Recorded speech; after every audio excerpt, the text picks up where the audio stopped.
What's going on YouTube? Today we're taking a look at the Something Obscene J-Cape 3.5. This is what I believe they called the Facebook group knife, this particular model. And what it is a particular blend of a couple different things, but as normal, I just wanted to kind of walk you guys through that this is a very normal fireside conversation, not intricate details showing off little fine 12-degree angle marks on this and blade length that, and you know what? It's it's a conversation like I'd have with you at a coffee shop where we check out the knife, take a look at it, and if you like it, great. If you don't like it, it's all good. You're not going to offend me. As always, I've got a mic down on the surface here, so if any sounds are very loud, you know what? It's because of that. So let's get into this guy. Let's take a look. I should probably say nice box, really cool. Nothing crazy on the back. Don't know if I'm going to throw this one up in the store or not. Inside, looks like we got all kinds of cool information. So we've got, as I even said about the Facebook group there. So this one's a 20 CV blade, final 3.5 inch run. I believe they've already come out with the J-Cape. I want to say the 4 or the J-Cape. Anyway, the next version of the J-Cape launch. So this particular one, without me moving my hand all over the place, looking like an idiot. So 20 CV blade, dual action thumb stud and flipper. So that's important because some of them only have a thumb stud and some only have the flipper. Bronze anno titanium handle, which is cool. It's kind of that dark bronze titanium-y color. And then PVD black hardware. Clip spacer and individually numbered, number 415. I always like to test to see if the knife that I got is actually numbered 415. You never know these days. And something with these guys is they, as we saw there, they always seem to come with extra hardware. I don't know if it's extra or if it's a different color. We'll have to find that out. But the fact that it comes with a little extra something, you know what? I'm not going to be complaining about that. That's a nice little touch. And then on the back of the card, is there anything? Not really, just the Something Obscene brand. So 415, remember that number. All right, so let's take this guy out of here and get it on the table. So a couple things right off the top here. It does come with that extra clip in the box. And I don't know if this is something that we want to take out and show. But you know what? Why not? So typically their clips are like a lightning bolt, which is cool. And this is kind of just like a reverse lightning bolt, which looks really sharp. You know what? Because the lightning bolt itself, as we'll see on the back here. There you go. You know, I could see how that could be kind of cutting into someone's pants. Or not cutting into it, but just making it a little more difficult to kind of get in and out. So you know what? It's cool that they send it with options. I'm definitely a fan of that. And to me, I would probably rather that clip just for the easy in and out. And then obviously not having to rub the edges of the actual of the clip off as you slowly wear it out. Just my opinion. But yeah, anyway.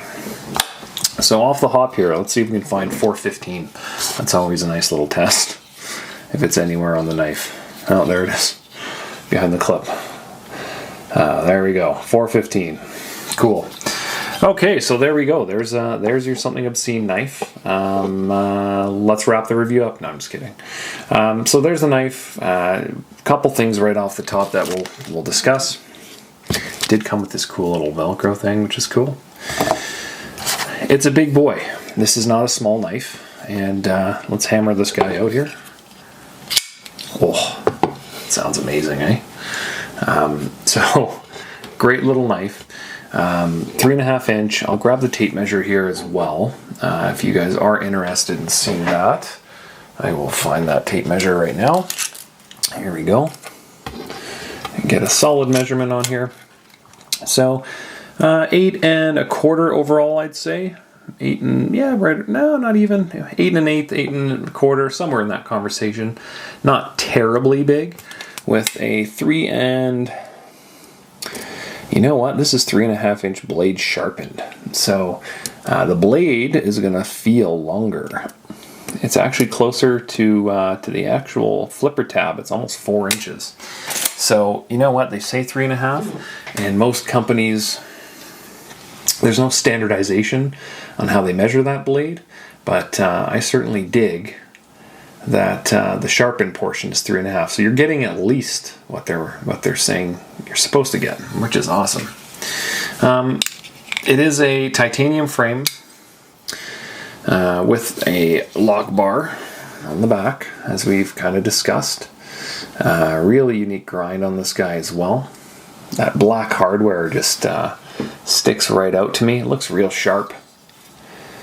We've got a nice back spacer as well to kind of hide some of the stuff.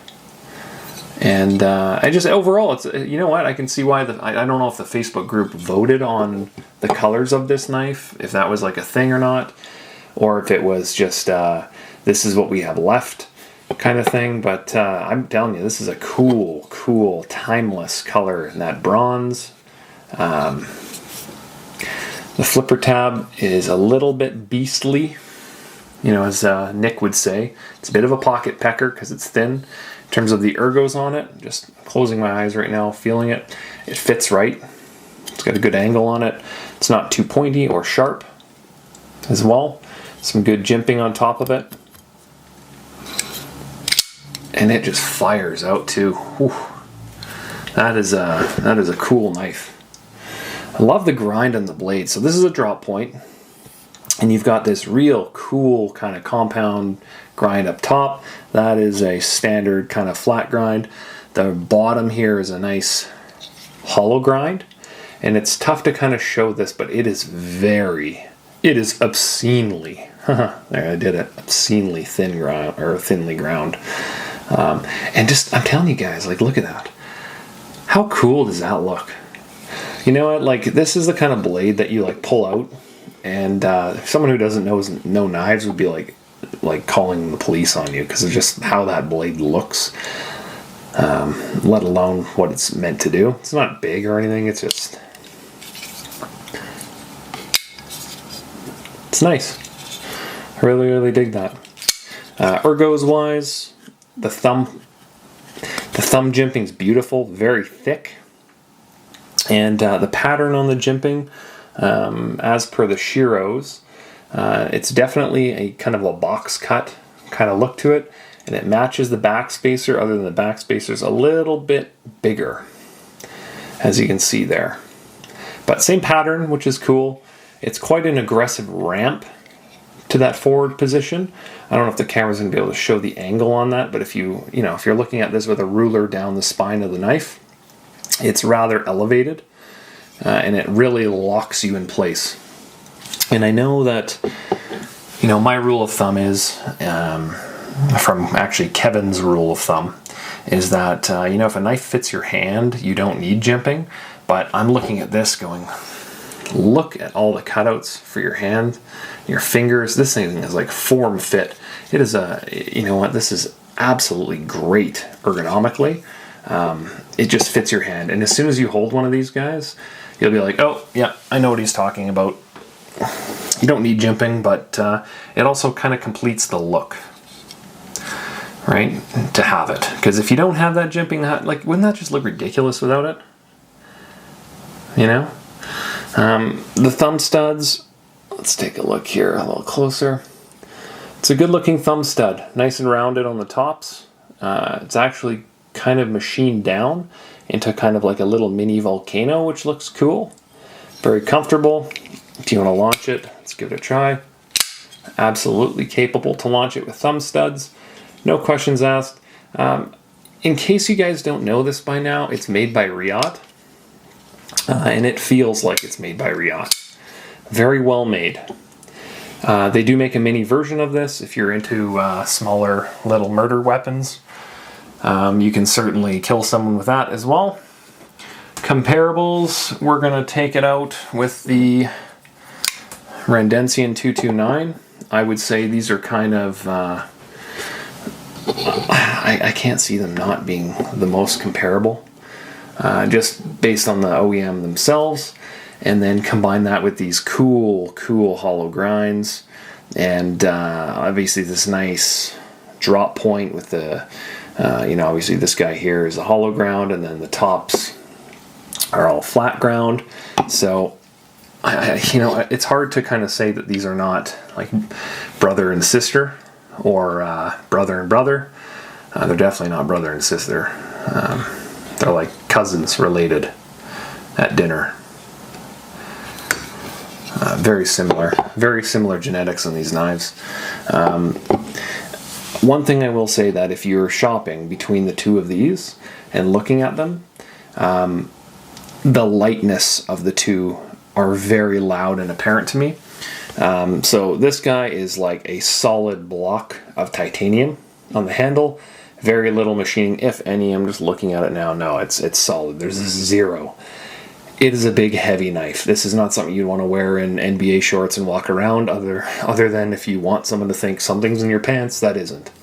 It is a very heavy, weighted knife, and it takes some gusto to get that blade out. Now, I don't have the new Lee Williams kickstop version of it, but this is a classic, tried and true knife. People love it. This guy is basically that knife, kicked up a notch. They've taken it, they've done additional machining work on the inside of the handle, and hopefully, with a little luck, with a little bit of light, I can hopefully show you that. Let's see. As I rotate it, hopefully the light will pick some up. The camera likes to adjust the ISO, and I could probably lock it, but whatever. But as you can see inside here, it's all machined out. So this is a very lightweight handle compared to the Rendencian, the Chavez. I'm actually really surprised at that. When I first took this out of the box, I was like, oh, I was expecting a heavier knife, and this is not heavy at all. The blade feels the same weight, I'd say, stock-wise. I didn't even compare the two there. Very similar in that regard. Hopefully you can see that. Good comparison. Just overall, like it's they've got to be the two closest knives in the collection. So, it's a beastly little dagger-esque cool factor. It's a unique grind, and I just think it looks so cool. How useful is it going to be? I don't know. I would love someone to look at this blade and tell me, the purpose of having this top grind, or the purpose of having this flat grind on the tip of a drop point blade.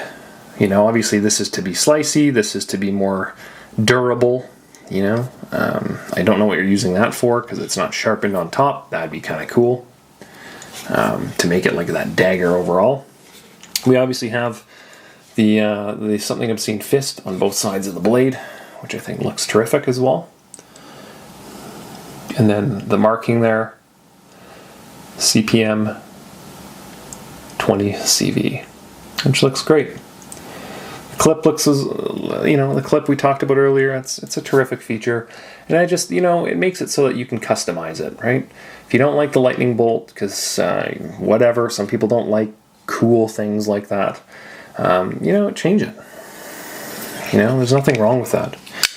The action is just like a reate.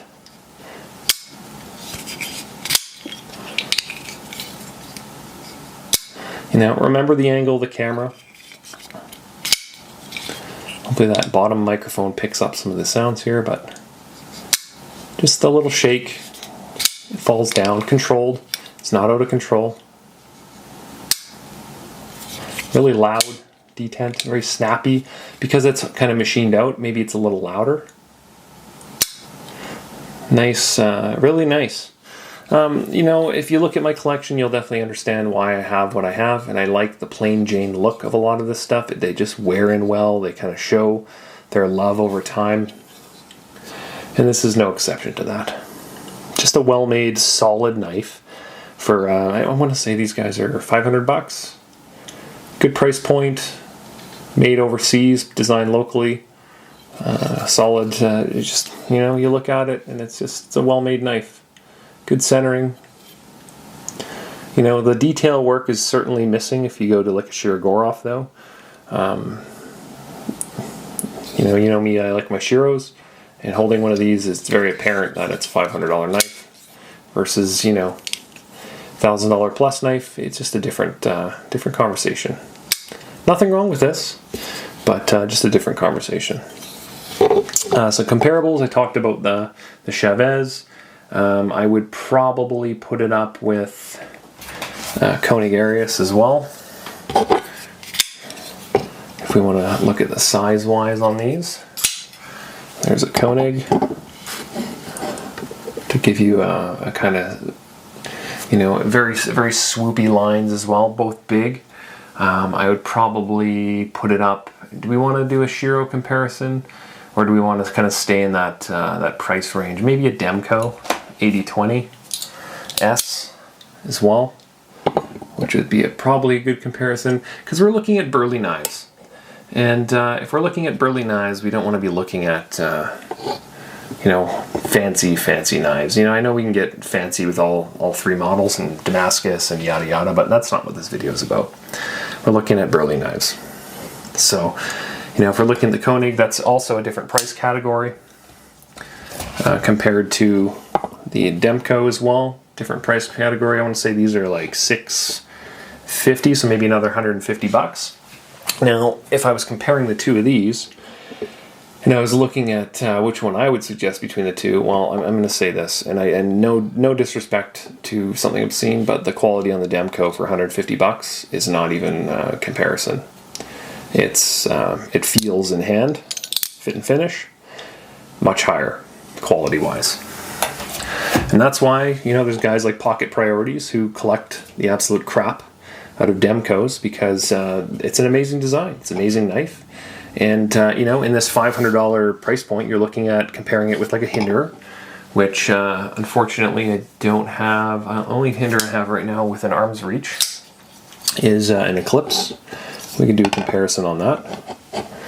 There's your Hinderer Eclipse, which is actually, in a lot of ways, so it's that's kind of the evolution of the XM18 3.5. So, very similar, but different blades, different patterns.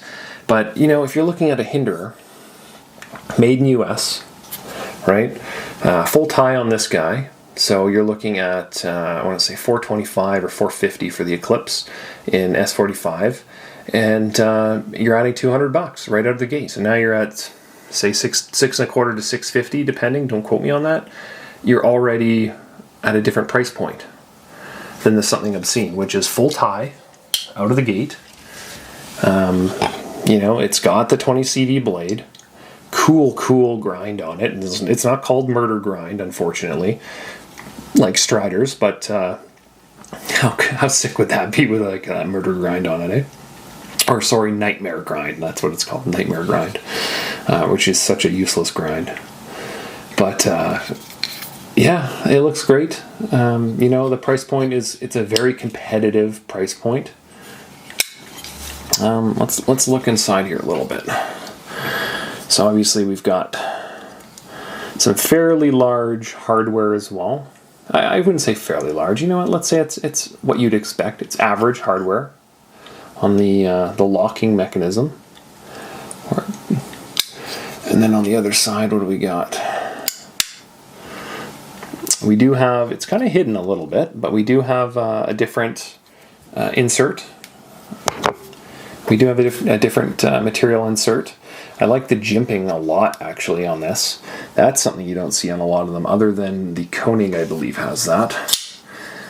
Very similar on the Koenig Arius, right? I don't know where they got it from. I wonder whose design it might be, or if it's either of them. But it's funny how they're both very similar. It's the first thing that popped in my head was Koenig on this. The jimping on the blade, or on the lock bar here, matches the jimping on the flipper tab. It looks almost like it's the same cut, which looks cool. They match very close, which is nice. It just kind of keeps the design consistent, but then the jimping on the top differs from the two. So, yeah, you know what? Matching them would be kind of cool, but not necessary. It would just add to the overall kind of feel of it. That's just my opinion. One of the things that a lot of people don't realize on a lock bar insert, it's not just about having the ability to replace it with, which you can obviously do here. These two screws, I'm assuming that comes apart and you can take that lock bar insert off. It's not just about that. It's about matching materials. So when your frame's made of titanium and you're putting all kinds of different steels on your blade, sometimes they don't like to play well together when it comes to friction or grinding on each other. So when you put a lock bar insert on there, it allows you to, not have to make the entire frame material out of that material, if that makes sense. I think that's a really good, solid idea, that you don't get it to lock up that way. It's just smart, and a lot of guys are doing that now, but some companies refuse to do it still. It's kind of annoying. Chris Reeves, just saying. I wonder why, but at some point they will. I'm certain of it. Pocket clips, definitely usable. You're looking at about that much showing in your pants. So you know what?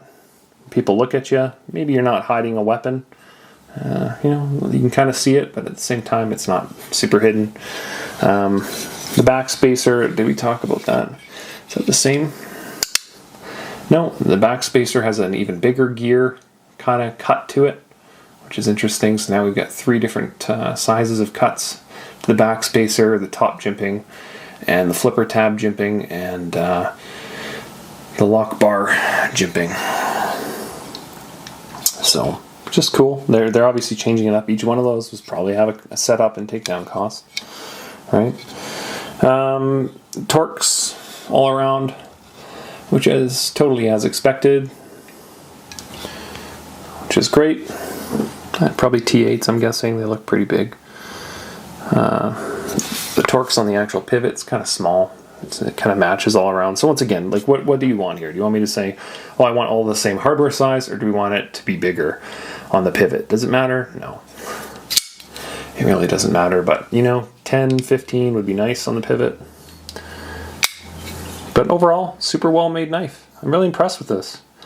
And I can see why they've got like a cult following of people that just like love the absolute hell out of these knives. Because you know what, you're hitting a price point where a lot of the younger generation, I'd say, they've got $400 or $500 to play with, and they want something cool. They want a brand that's got lightning bolts on it and skulls, and I get it. Like it's cool. Like it's just a cool knife. In the bicycle world, it would be YT.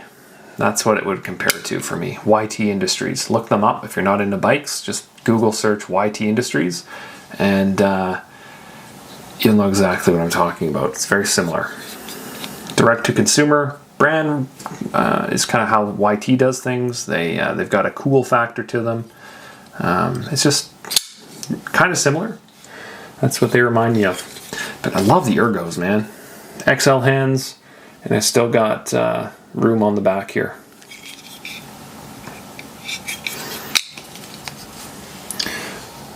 Let's see what we got on the D10 side. Yeah, look at that.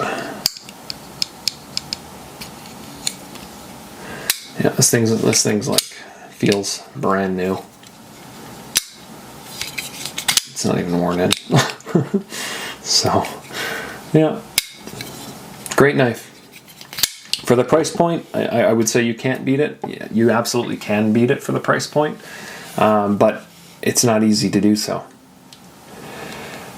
Not in 2023. Very, very competitive knife. Cool factor, well made, imported, but great materials, solid design, and from everything I've seen in the Facebook group, the owner is involved, asking questions about designs, about materials, about everything. He's really involved, and he's certainly one of those guys that just wants to make the best product. He's not being greedy, like this is a $499 knife. If this was $599 and he could make another $100 on every knife, I bet you he'd still sell all of them.